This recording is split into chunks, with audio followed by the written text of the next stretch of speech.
ये श्रुति परंपरा से आगे बढ़े चले जा रहे थे। जैसे हम गुरु हुए, हम अपने शिष्य को ज्ञान दिए, वो शिष्य फिर जो शिष्य बनाएगा उसको ज्ञान देगा। तो इसी परंपरा के आधार पर, श्रुति परंपरा के आधार पर, गुरु शिष्य परंपरा के आधार पर वैदिक ज्ञान आगे बढ़ता जा रहा था। किसी भी प्रकार का कोई पुस्तक नहीं था।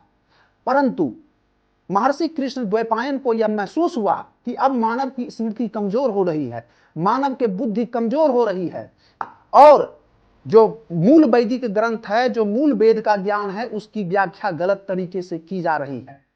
इसीलिए इससे बचने के लिए महर्षि कृष्ण द्वैपायन ने वेदों को संकलित किया। सर, हम आज तक तो पढ़ते आ रहे हैं कि वेदों की संख्या 4 है, लेकिन आज आप जान लीजिए वेदों की संख्या 1 ही थी।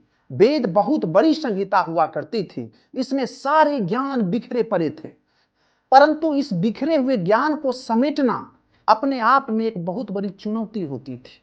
इसीलिए महर्षि कृष्ण द्वैपायन ने क्या किया, तो इन्होंने वेदों की रचना की और उस वेद में जो बिखरे हुए ज्ञान थे उसको व्यवस्थित करने का काम किया। तो इस प्रकार से वेदों की जो संख्या हो गई, कितनी हो गई? 4 हो गई।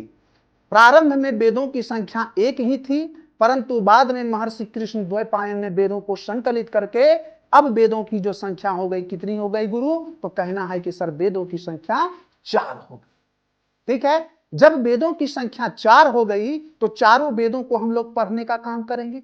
सबसे पहला हम पढ़ेंगे ऋग्वेद।